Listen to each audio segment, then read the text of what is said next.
It's amended. Thank you. Thank you, Mr. Chair.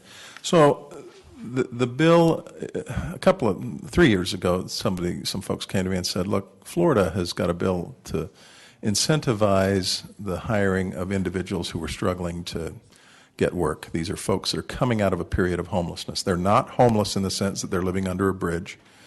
They're homeless in the sense that they are transitioning from a difficult period in their lives. Oftentimes it's because of a family crisis, maybe a medical situation that's caused them to lose their home, things like that. They're living in a transitional living center, supportive housing, permanent housing that's subsidized by the state or federal government, and they're trying to get back on their feet. These are folks that oftentimes are a little bit stigmatized. Their employers are wary of hiring them. They have a question about whether they're going to be reliable workers.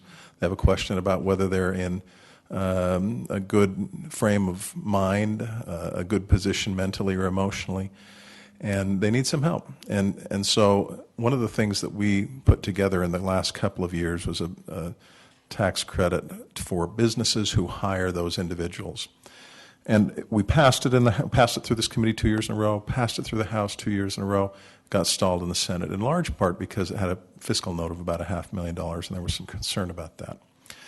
We've worked on this bill in the last few months very hard, and I've worked closely with the Department of Workforce Services, worked closely with the Downtown Alliance, worked closely with the folks at the Chamber of Commerce, worked closely with folks at Crossroads Urban Center and the Coalition of Religious Communities. A lot of people have had input into the bill. And it's really quite reworked. It's substantially different in content in terms of just the nuts and bolts of the bill than the last 2 years that have been presented to you. The last 2 years we had a tiered system of providing tax credits at $500 per various rates, and the folks at the Department of Workforce Services just said, you know, that's really not very workable for us. So we've changed the bill to say that there is a $2,000 tax credit for employers that provide $4,000 or more in wages to an individual who is defined as homeless over a 3-quarter period. So the incentive that's out there for businesses to hire these folks, if anything, is larger. That doesn't mean, however, that the fiscal note is larger. In fact, we've reduced the fiscal note by about 80%. It used to be around $500,000. It's now right around $100,000. And in large part, that's because we view this as a pilot program. We're looking to see how this works. And you'll see in the bill that there's a sunset provision, that there has to be a report made to the 2016 Interim Committee on the effectiveness of the homeless tax credit bill. There are limits on the amount of tax credits that can be given. It's $100,000 in any year. And the Department of Workforce Services, there's a lot of information in the bill that really provides the nuts and bolts for how the Department of Workforce Services is going to administer the bill. It involves information that's quite detailed about the application for the tax credit certificate that needs to come from the employer, information that will be contained in a participation agreement between that employer and the DWS, the Department of Workforce Services, information that will be on the tax credit certificate that ultimately is issued by the Department of Workforce Services. You'll find all that information in the bill.